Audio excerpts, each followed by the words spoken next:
Muted. Everybody's muted. Okay. So, good morning. This is Eleanor Carbone. I know I'm short, so I always feel like nobody can see me when I'm talking. I just wanted to welcome you and express my gratitude for your checking in with us. I'm sure that you all had your share of struggles throughout the pandemic, keeping your workforce engaged, hopefully being able to stay open. But now, as we enter into this recovery phase, what we want to do is we want to start establishing an open line of communication with all of our businesses by sector, having regular meetings with you to identify any of the unmet needs that you may be experiencing, whether it's through workforce retention, workforce development, childcare issues, supply chain issues. We know that this is something that we can work through if we start developing this communication. So I have to give credit where credit is due. Our Economic Development Director, Rista Malanka, started putting these things together, and we hope to continue these efforts to see how we can be your advocate and vice versa.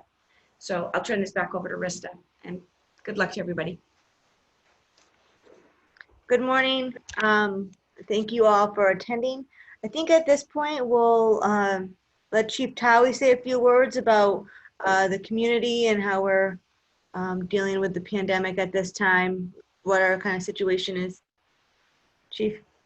No, thank you. I'll be brief because I think it's more important to sort of hear from everyone and answer any questions that are out there. You know, the COVID virus, we are continuing to see positive trending within our communities, which is great. We continue to work through the guidance and you know, we are looking to partner with our community to sort of end up coming out of this stronger on the other side of this than we went into it. And everyone on this call is a huge part of that. So we appreciate your efforts.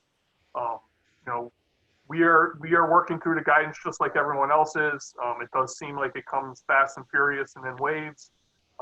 But we are here to partner with you and be a support system and work with you as we rebound from this recovery. So thank you for everyone's time, and you know, we are available for help and support. Great. I just want to I'll turn it over to Torrington Area Health District in just a minute. I just didn't want to let everybody know who's on the call. Most of this is really, we want to hear from you.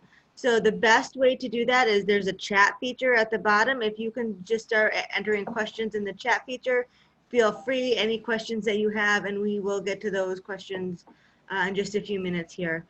We do have the health district on the call with us, Tom Stansfield.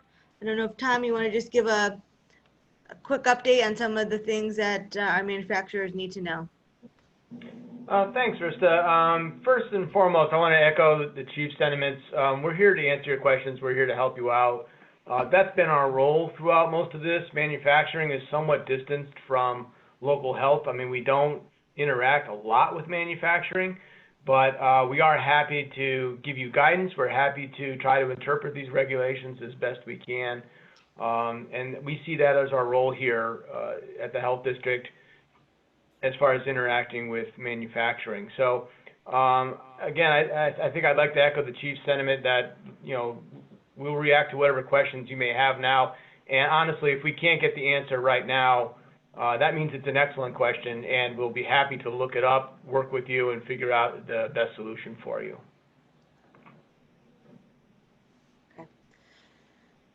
A few things that I know that I've heard so far. One, there is a concern about, you know, as you start to bring your employees back. If your employees are facing any trouble with daycare, we recognize that this is a problem and that is being faced at the moment with the restrictions in the daycare centers, maybe not being opening, not having day camps, not having overnight camps. As a mother of a teenager, I live it, so I get it. But please have your employees contact me, because we do have a community recovery committee that is, this is one of the vital parts of that.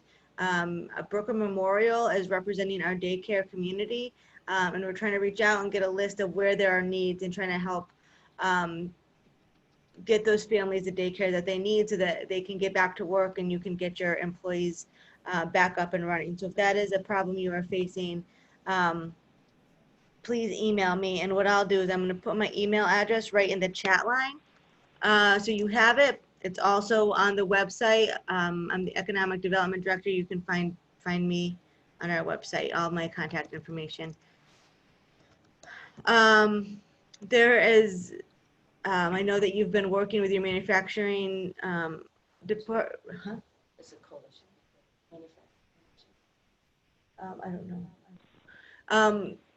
But right along the time, but a lot of your offices, workers have been home and you're looking to bring them back. And so we do have a call later on for offices, but we're, happy to answer the questions you have for offices about capacity. So I don't know if Tom, if you just want to talk a minute, does, as manufacturers start to bring their office employees back, is there 50% capacity? What kind of social distancing should they be providing? Yeah, I mean, the guidance right now, and what's wonderful about this guidance, and I think you've all recognized this, is it's constantly changing. Fridays seems to be the day that things change. It was very evident last week when we did our meeting with the religious leaders in town, and then the guidance was literally changing while we were talking.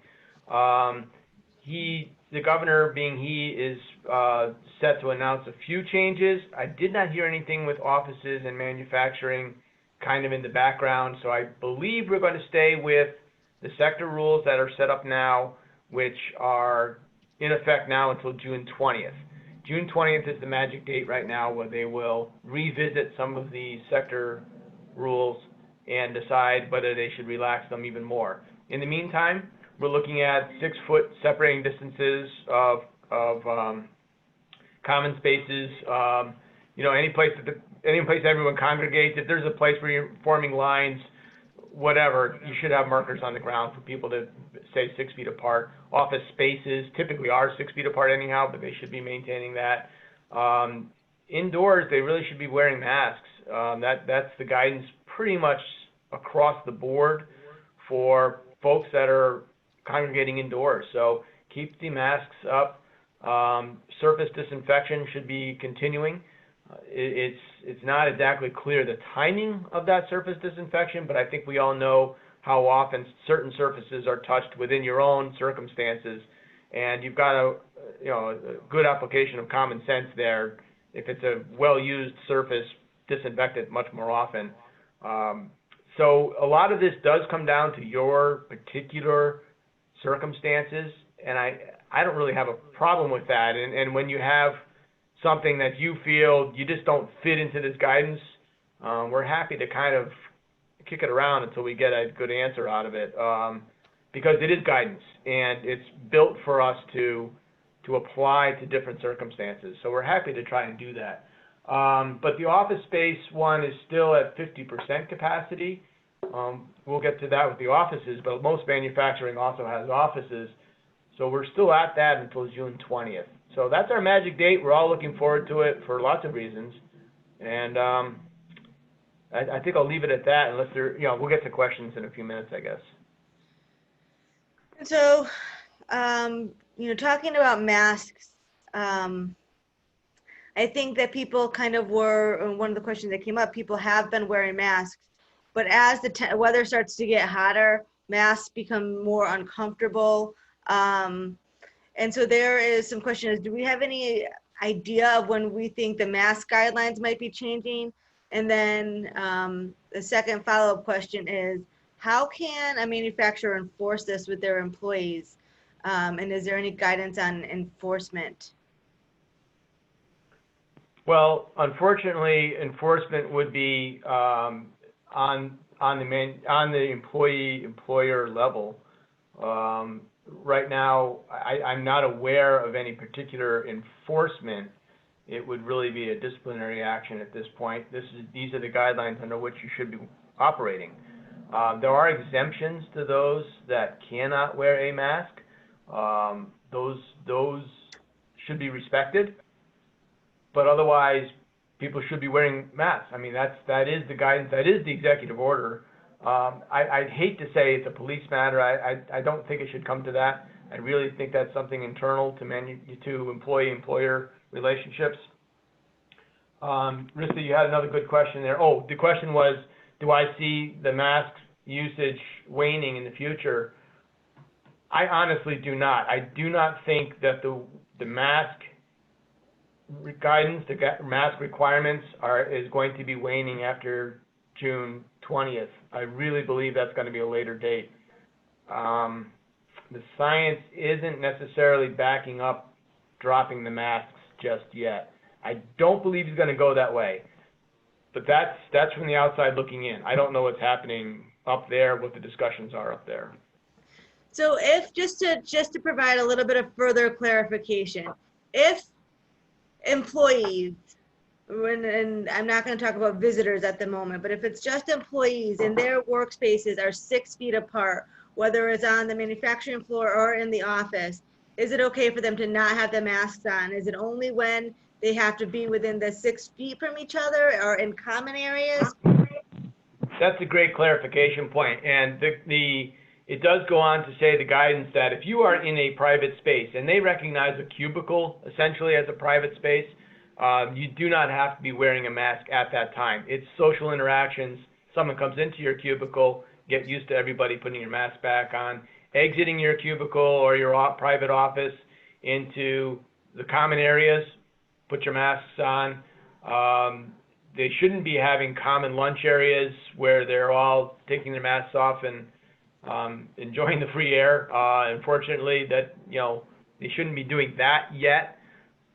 So thank you, Rista. That is an important point, is if you are in your private space within your office, if you have a private space in your manufacturing facility, however that is, I mean, manufacturing is a huge industry, which huge variety of circumstances.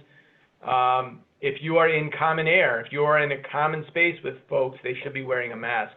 And don't forget that none of this supersedes or overrides any other particular OSHA or any other regulation, which I am not familiar with.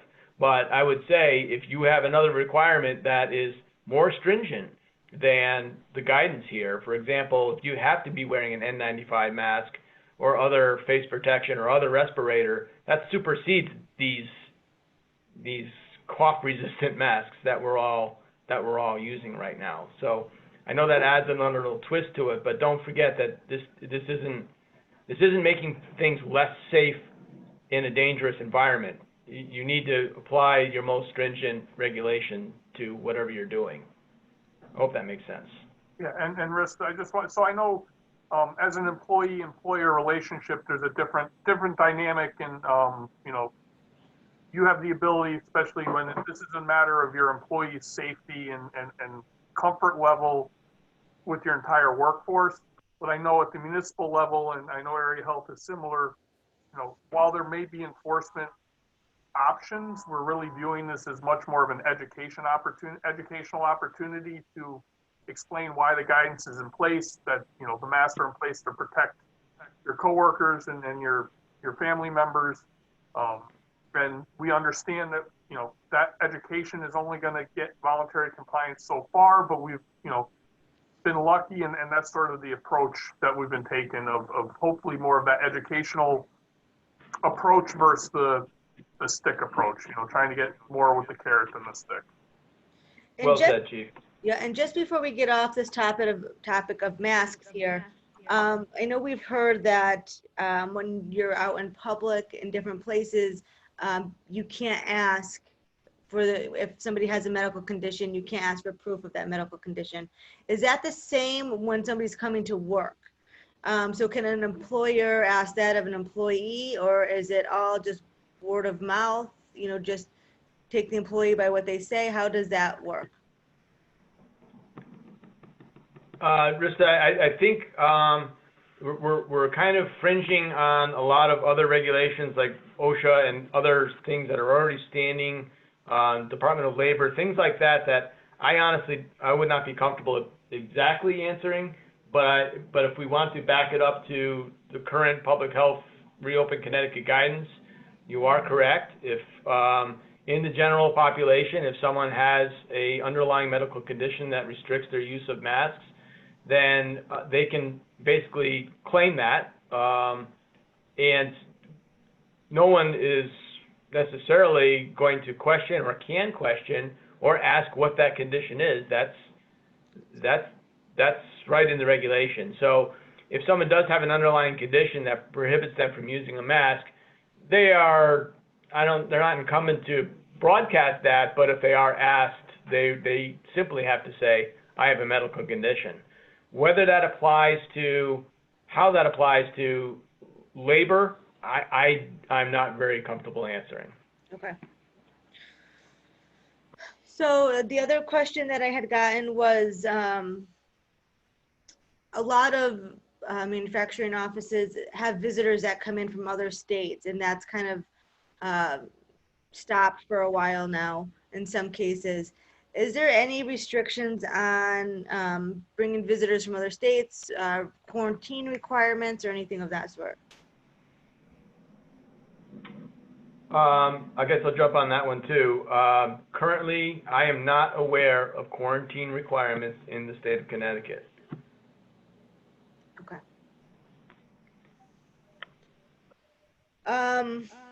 So PPE, and this one I'm gonna kind of throw out there in two regards, as a request, and some information for our manufacturers.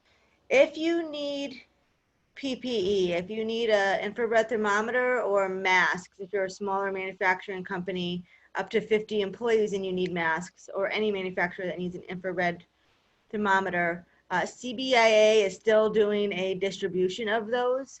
It's as supplies are available. So I would recommend, if you do need that, to go on to the CBIA website and request an infrared thermometer and a mask if you have not already. The city will get those supplies and distribute them to you. But again, it's while supplies last, so I would do that quickly if you haven't. The other thing that we're noticing is some of our manufacturers are switching the product and what they're producing, and they're producing PPE for sale to other businesses. And, you know, I just saw this morning that the state put out a list of manufacturers and places to purchase PPE, whether it's hand sanitizer, masks, shields, gloves, within the state. And they, you know, kind of went on, and there was a few Torrington companies on there. I do want to make sure that I'm, you know, reaching out to all of our manufacturers. And if you are, in fact, supplying that sort of PPE, please let me know, because I will put that on our city's website, and I would like to highlight our Torrington companies, you know, support local, support other Torrington businesses, so that when other businesses are looking for PPE, they can buy them from a Torrington company and support each other. So if that is something you are doing, please reach out to me and let me know, and I will get you on that list if you're not already on the state's list. And I don't have any other questions that have come up. Was there anything? I'm gonna open it up. Yeah. If there is nothing else in the chat line, what I'm going to do is I am going to allow everybody to unmute themselves.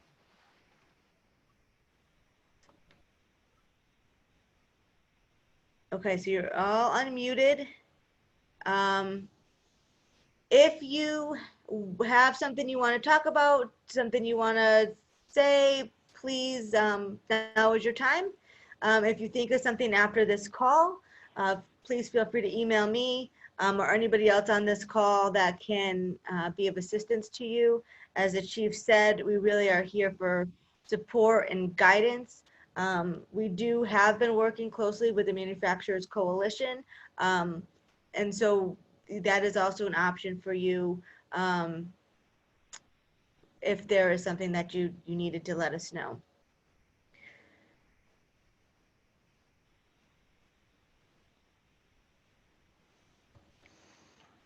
So I'm just thinking, if there are no questions out there, I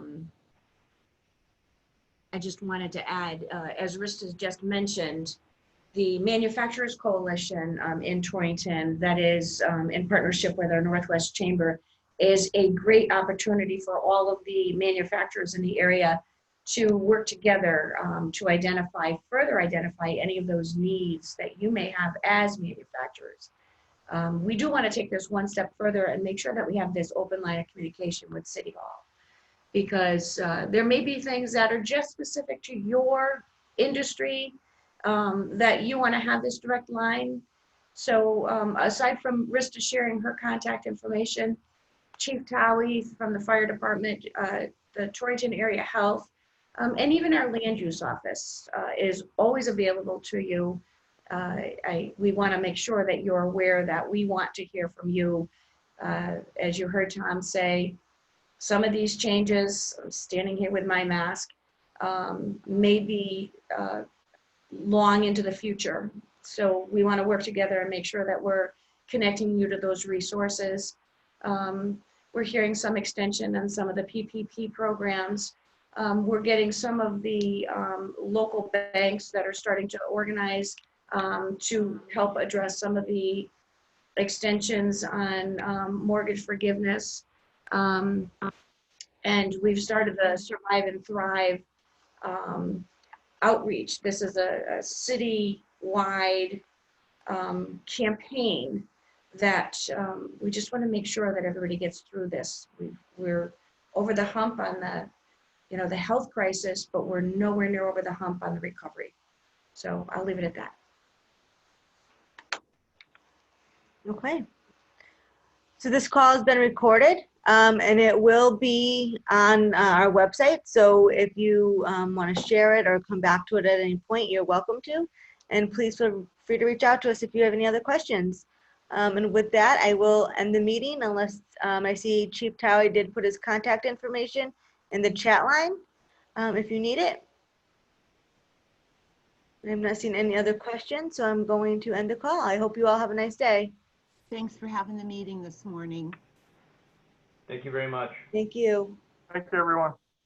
Bye.